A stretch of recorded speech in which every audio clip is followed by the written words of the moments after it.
आज हम बात कर रहे हैं तीसरी दुनिया का उदय कब हुआ, कब से माना जाता है, उस बीच में ऐसी क्या-क्या घटना हुई जिसको हम तीसरी दुनिया के नाम से जानते हैं।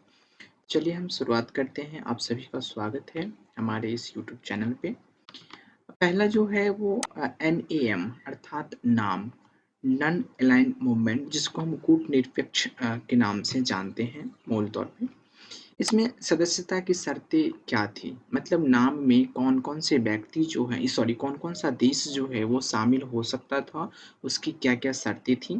इसका जो पहला शर्त था, तो वो ये था कि उन्हें राज्यों के बीच आपसी सहयोग स्थापित करने के उद्देश्य से एक स्वतंत्र विदेशी नीति तैयार करनी चाहिए, ठीक है?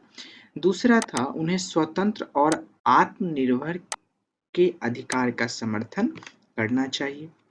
तीसरा, उन्हें अपने संघर्ष से बड़े शक्तियों द्वारा बनाए गए किसी भी सैन्य संगठन का सदस्य नहीं होना चाहिए। आपको पता है कि उस समय जो है सो नाटो का, वर्षा का, इस सब का जो है सो सैन्य संगठन गठित हो जा रही थी अमेरिका के द्वारा, यूएसएसआर के द्वारा। चौथा जो इसका था शर्तें वो थी कि उन्हें बड़ी शक्तियों से संघर्ष निर्मित कोई द्विपक्षीय या क्षेत्रीय गठबंधन के साथ गठबंधन नहीं होना चाहिए, ठीक है? पाँचवां था कि उन्हें बड़ी शक्तियों के संघर्ष से निर्मित विदेशी ठिकानों की मेजबानी नहीं करनी चाहिए। अगला जो है कि संयुक्त राष्ट्र संघ और वैश्विक विवाद क्या-क्या थी और इनके सफलताएं क्या-क्या हुई। वेस्ट न्यू गिनी 1946 के जो हुआ था, इसमें पहला था संयुक्त राष्ट्र ने 1946 में डच से इंडोनेशिया के लिए एक स्वतंत्रता सौदा किया। हालांकि इस भूमि के भाग्य को अनिश्चित छोड़ दिया गया क्योंकि डच ने इसे खाली करने से इनकार कर देता है। ठीक है। अगर हम 1961 में बात करें तो 1961 में लड़ाई छिड़ गई और 1962 में संयुक्त राष्ट्र ने शांति स्थापित करने में महत्वपूर्ण भूमिका अदा की थी।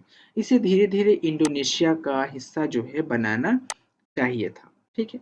उसके बाद आती है कोरिया युद्ध 1950 से लेकर के 53 तक। ठीक। इसमें पहला क्या हुआ था कि जब एन कोरिया अर्थात नॉर्थ कोरिया ने एस कोरिया अर्थात साउथ कोरिया पर हमला किया, तो संयुक्त राष्ट्र सुरक्षा परिषद जो है इसकी निंदा करता है और निंदा प्रस्ताव जो है वो पारित कर देता है और अपने सदस्यों से यह आह्वान करता है कि साउथ कोरिया को आप सब मिलकर मदद कीजिए। हालांकि इस तरह का संकल्प जो है वो यूएसएसआर जो उस समय यूएसएसआर आज का रूस है, तो यूएसएसआर की अनुपस्थिति के कारण ही संभव था क्योंकि चीन की मान्यता न होने पर सुरक्षा परिषद की बैठकों का बहिष्कार जो है सो बार-बार कर रहा था। नेक्स्ट जो न्यूज़ उस समय की थी वो थी स्वेज कैनाल। स्वेज संकट जो हुआ था, स्वेज संकट 1956 में हुआ जब नासिर ने स्वेज का राष्ट्रीयकरण किया, तो इंग्लैंड, फ्रांस और इज़राइल ने इस पर क्या किया, आक्रमण कर देता है। हालांकि सुरक्षा परिषद ने एक प्रस्ताव इंग्लैंड और फ्रांस द्वारा वीटो कर दिया गया था और महासभा ने भारी बहुमत से आक्रमण की निंदा करता है और एक प्रस्ताव भी पारित कर देता है। लेकिन सोवियत संघ के दबाव और अंतर्राष्ट्रीय राय को देखते हुए इंग्लैंड, फ्रांस और इज़राइल ने पीछे हटने के लिए सहमत हो जाता है। जबकि मिस्र की इज़रायली सीमा पर शांति बनाए रखने के लिए संयुक्त राष्ट्र का एक बल भी भेजा जाता है। ठीक है। नेक्स्ट जो उस समय पॉइंट हुई थी वो घटना हुई थी वो हुई थी खाड़ी युद्ध 1991 का। जब इराक ने कुवैत पर हमला करता है तो संयुक्त राष्ट्र सुरक्षा परिषद ने उसे अपने सैनिकों को वापस लेने या परिणाम भुगतने की चेतावनी भी दे डालता है। जब उसने सुनने से इनकार कर दिया तो संयुक्त राष्ट्र की एक सेना भेजी गई और कुवैत को क्या होता है, मुक्त करा लिया जाता है। उस समय का नेक्स्ट घटना कंबोडिया। इसका पहला जो है वो हम देख लेते हैं कि 1975 में पोल पॉट के नेतृत्व वाले खमेर रुज शासन ने 3 साल के भीतर देश की 1/3 आबादी को खत्म कर देता है और 1979 में वियतनामी सैनिक चले गए और इसे नई सरकार की स्थापित कराई जाती है। अमेरिका दबाव के कारण जो है सो संयुक्त राष्ट्र ने वियतनामी कार्रवाई की भी निंदा करता है, लेकिन यह शीत युद्ध था। यहाँ पर कोई जो है वेपन से युद्ध नहीं होता है, वार्तालाप से ही युद्ध होता है। उसी को हम शीत युद्ध बोलते हैं। जब शीत युद्ध समाप्त हुआ तो संयुक्त राष्ट्र ने वियतनामी सैनिकों की वापसी होती है और 1993 में देश में आम चुनाव कराने के लिए सफलतापूर्वक हस्ताक्षर होता है। मैं एक चीज़ और बता दूं कि जो शीत युद्ध है इसकी समाप्ति जो है वो माना जाता है 1991 में, जब यूएसएसआर टूट करके बहुत सारे भाग में बट गए। अगर हम बात करें मोजाम्बिक संकट का तो वो 1990 से 1994 के बीच में होता है, 1994 के बीच में होता है। 1975 में स्वतंत्रता प्राप्त के बाद मोजाम्बिक एक गृह युद्ध में फंस जाता है। ठीक है। 1990 के दशक तक दोनों पक्ष समाप्त हो गए और शांति पर हस्ताक्षर करने का प्रयास किया, लेकिन शांति भंग जो है वो जारी रहा। अर्थात मतलब बीच बीच में संकट होते ही रहा कि शांति हुई ही नहीं। ऐसी स्थिति में संयुक्त राष्ट्र जो है सो सेना अंदर चली गई और दोनों प्रतिद्वंदियों को निहत्था कर दिया और 1994 में स्वतंत्र चुनाव करवा दिया गया। इसकी विफलताएं भी हो गई।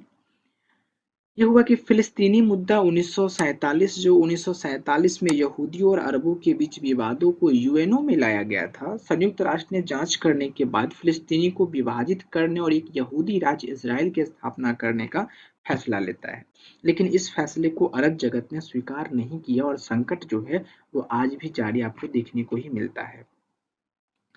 नेक्स्ट जो है वो हंगेरियन क्राइसिस है जो 1956 में हुई थी। जब हंगेरियन ने अपनी स्वतंत्रता का दावा करने की कोशिश करता है तो सोवियत सेना जो है वो अंदर चली जाती है। कहाँ? हंगरी जिसको हम बोलते हैं। सुरक्षा परिषद के प्रस्ताव को यूएसएसआर द्वारा वीटो कर दिया जाता है, लेकिन आम सभा ने भारी बहुमत के साथ हमले की निंदा करता है और निंदा करते हुए प्रस्ताव को पारित करता है। लेकिन सोवियत संघ ने इसे सुनने से ही इनकार कर देता है और संयुक्त राष्ट्र कुछ नहीं कर सका क्योंकि वहां पर वीटो यूज हो चुका था। नेक्स्ट साइप्रस संकट जो 1963 से 74 के बीच हुई थी।